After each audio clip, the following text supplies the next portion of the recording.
great academies of the rabbis were established and thousands of new laws formulated. There, those same Pharisees who killed Jesus Christ remained the undisputed rulers of Judaism. In Babylon, the Pharisees codified their oral traditions into the Babylonian Talmud, the written form of that oral tradition which Jesus so bitterly rebuked. The Talmud reveals how deep was Israel's apostasy.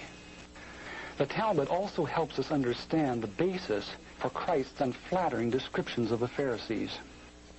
Jesus described the Pharisees as hypocrites, children of hell, blind guides, whited sepulchres, full of dead men's bones.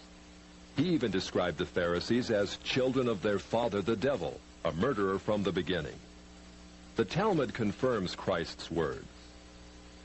In the Talmud, in treatise Sanhedrin, an extensive passage describes the right of the Pharisee to kill anyone, just as long as he did so indirectly.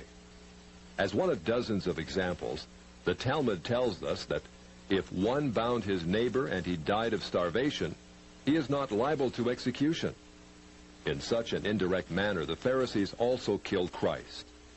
Manipulating the Romans to actually wield the spear and sword, the Pharisees claimed, as their descendants do today, that since the Romans were the direct cause of the death of Christ, it is the Romans, not the Jews, who are guilty. Christ also called the Pharisees adulterers, an adulterous generation. The Talmud provides generous loopholes for adultery.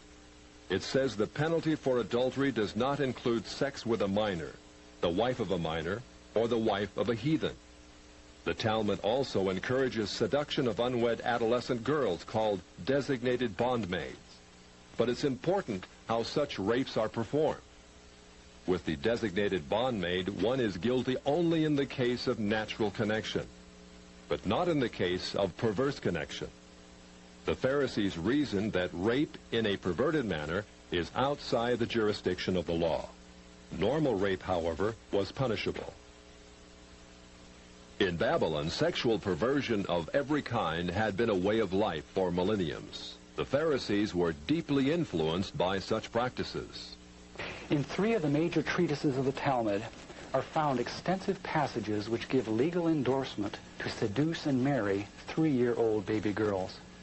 In fact, many of the greatest rabbis of the Talmud, including Simeon ben Yochai, upheld this privilege. Today in Israel, thousands of Jews go to Meron every year to venerate the memory of Simeon ben Yochai, one of the most respected rabbis in the history of Judaism.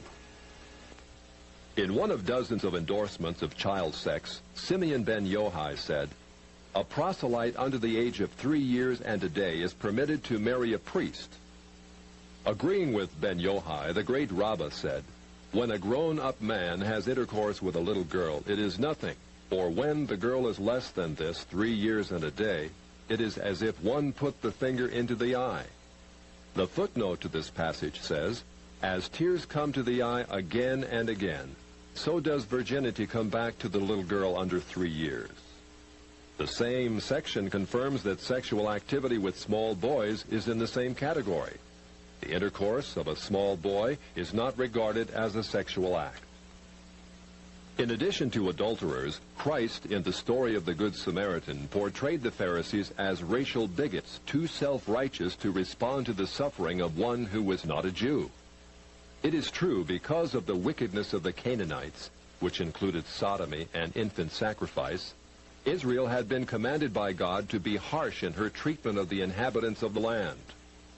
God made it clear that the Canaanites were not simply to be avoided, but destroyed. By the time of the New Testament, this method of preserving God's kingdom by separation and the sword had become obsolete.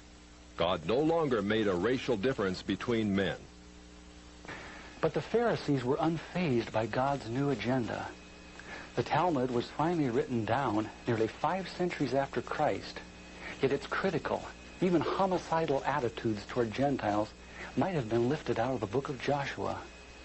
However, the quickest way to grasp the Talmudic view of Gentiles is not directly from the Talmud, but from the Jewish encyclopedias. If we quote an isolated opinion from the Talmud, A rabbi may quickly object, saying, but that is not the overall opinion of the Talmud. That is not the definitive view. What the Jewish Encyclopedia provides us is a definitive overview of perhaps hundreds of rabbinic statements on any subject, giving us accurate summaries of what the Talmud generally teaches. In its article on Gentiles, the Jewish Encyclopedia begins to define what makes a Jew so different from a Gentile. According to the rabbis, only Israelites are men. Gentiles they class not as men, but as barbarians. Since Gentiles are not men in the fullest sense, so the Gentile is not a neighbor of a Jew.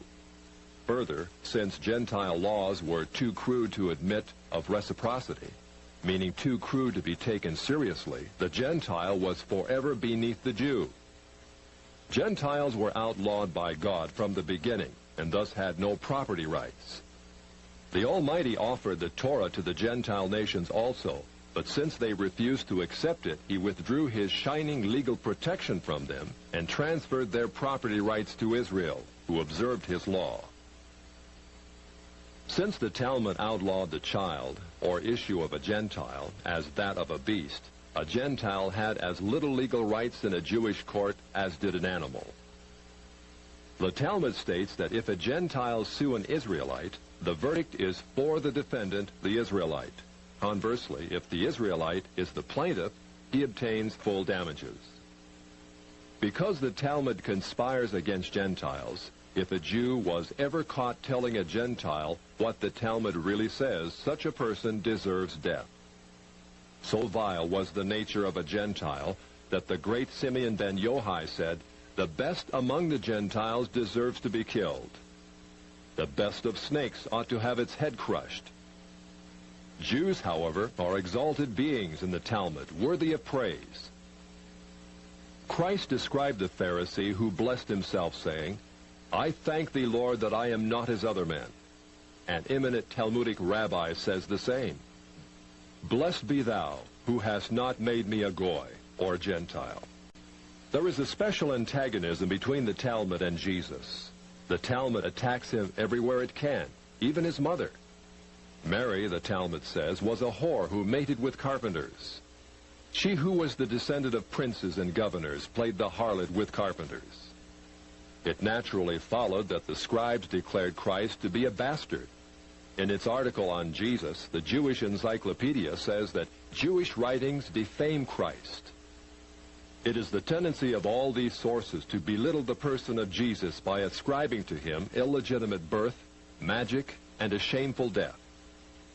Jesus, according to this article, was considered one of the three worst enemies of Judaism who came to an ignoble end.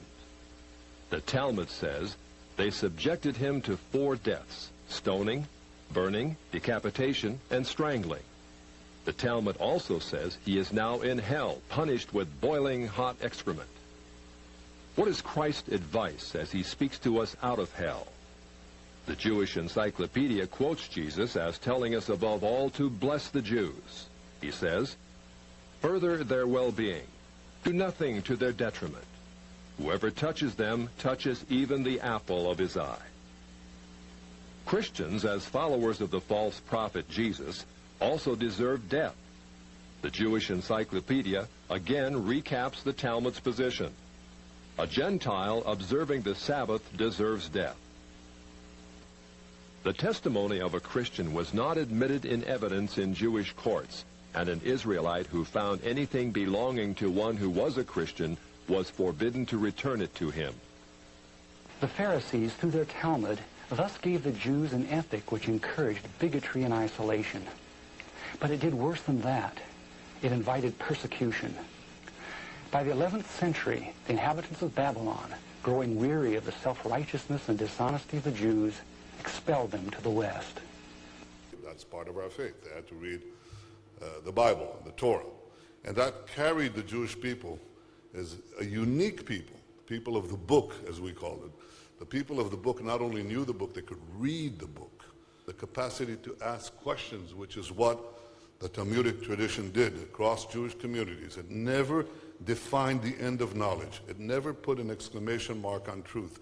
It was constantly questioning, expanding, growing, exchanging between communities, between great scholars and their students. It never ended. It was always iterative. This culture exploded when the walls of the ghetto went down. This same tradition, this same culture is part of us. It's deeply ingrained in our culture, in our thinking, in our traditions.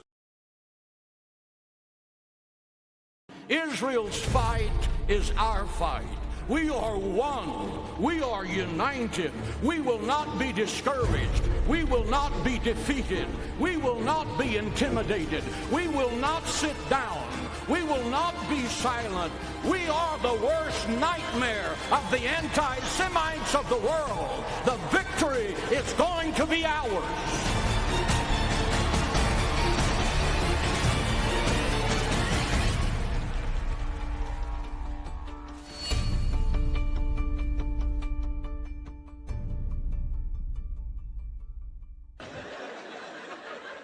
I don't care. Good. I hope the Jews did kill Christ. I'd do it again. I'd fucking do it again in a second. Leave. You need to. You can't come in here. This is not your house. This is not your house. We killed Jesus. We're proud of it. Where are you? We're gonna kill you and the Palestinians. You bastard. This is my house. This is my land. God gave it to me. And fuck you. When they circumcise little boys, the rabbi actually puts his mouth around the penis and sucks the blood. I am not making this up. This is Talmudic Judaism, and this is what is being carried out in Israel. So for those who want to support Israel, especially the idiot Christian Zionists, my God, how stupid are you? These people hate Jesus Christ, and they definitely are using you like a bunch of idiot pawns for their own sick and twisted game. That is the reality. Absolutely.